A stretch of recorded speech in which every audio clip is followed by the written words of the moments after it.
لو تناهيتم إلى سر الحياة وصنعتم كائنا حيا نرى لم نزد إلا يقينا بالإله لم نزد إلا يقينا بالإله.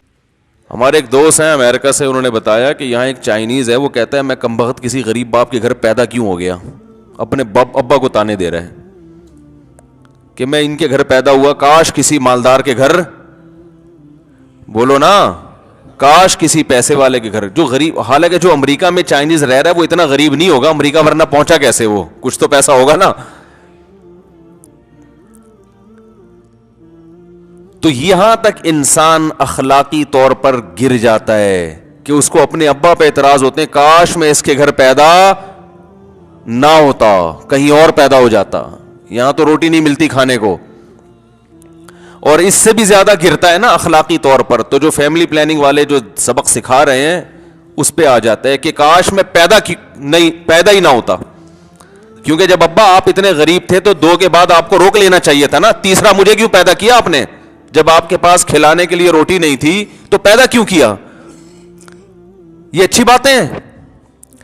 بولتے کیوں نہیں بھائی, یہ جو اولاد پیدا ہو رہی ہے یہ اچھی سوچ ہے, یہ سوچ دے رہے ہیں, میڈیا دے رہا ہے کہ نہیں دے رہا,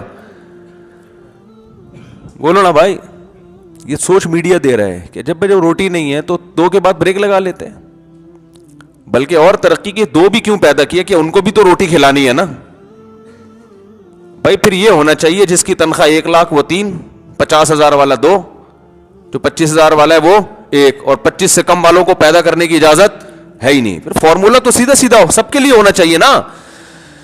یار اب سمجھ میں آنا بند ہو گیا ہے, اب نہیں آ رہا سمجھ میں, الحمدللہ. یہ میں جان کر مجھے پتا ہے آپ بڑے عقل مند ہیں, آ رہا ہے, لیکن تھوڑا سا اندر سے غیرت جو ہے نا ایک دم.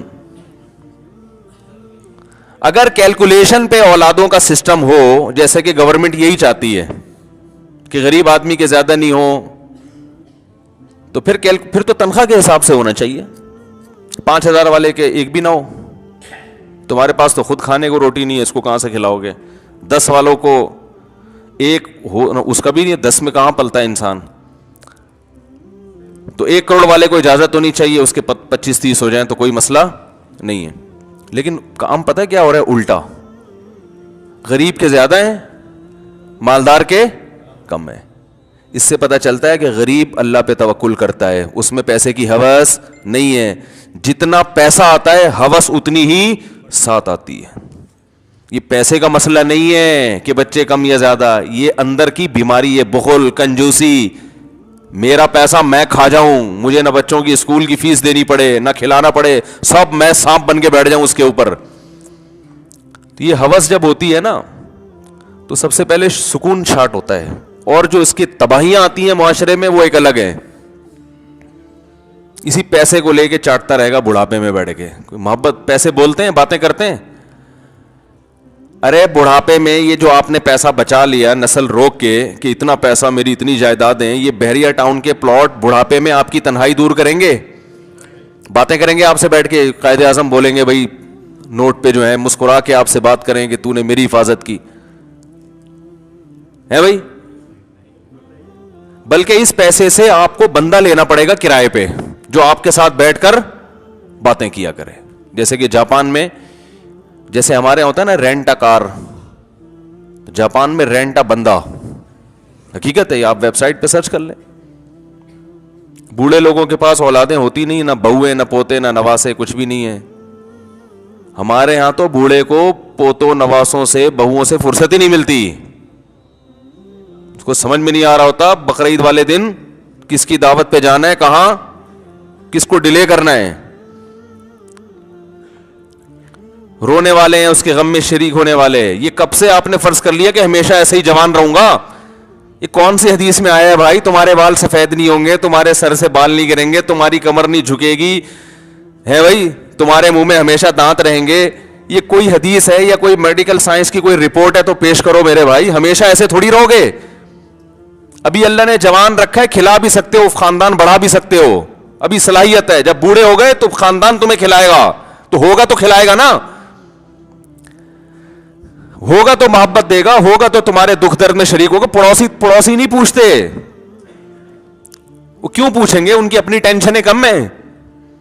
اولڈ ہاؤس بنیں گے وہی جیسے بننا شروع ہو گئے. بوڑھوں کو پانچ جو ہے نا ٹینشن. جب بوڑھا اولاد کی ٹینشن جوانی میں نہیں اٹھائی تو اولاد پھر بوڑھے کی ٹینشن کیوں اٹھائے گی؟ ٹینشن تو ٹینشن ہے نا. دیکھو ٹینشن فری زندگی اگر اچھی ہے تو پھر وہ ہر ایک کے لیے اچھی ہے.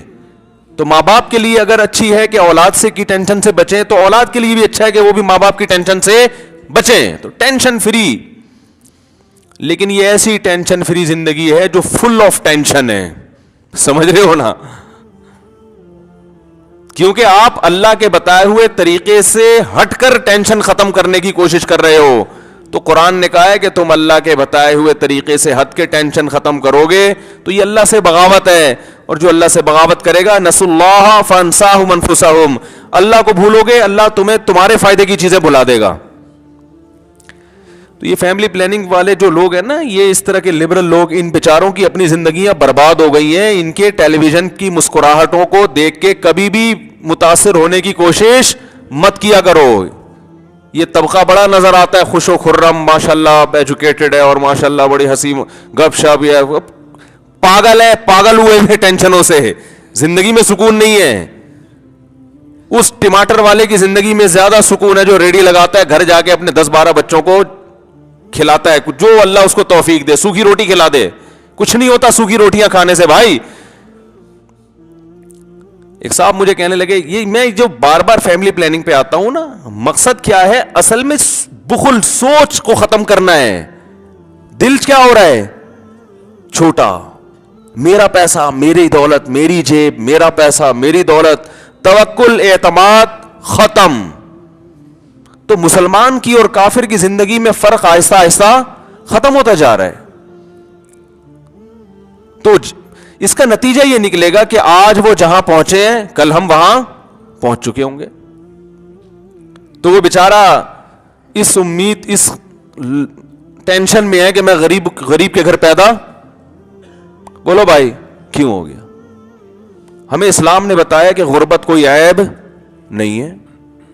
غربت اس وقت عیب ہے جب اپنی حماقتوں کی وجہ سے ہو.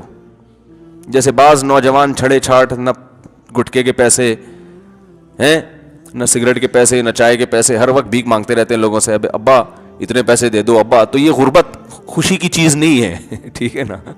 یہ غربت آپ کی سستی اور کاہلی کی وجہ سے, یہ عیب ہے. لیکن یہ غربت کس کی طرف سے ہوتی ہے؟ اللہ کی طرف سے. یہ کوئی عیب تھوڑی ہے. آپ کے بچے زیادہ ہیں, فیملی زیادہ ہے, خرچہ نہیں پورا ہوتا, یہ کوئی عیب نہیں ہے.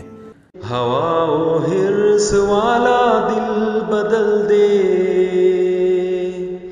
میرا غفلت میں ڈوبا دل بدل دے.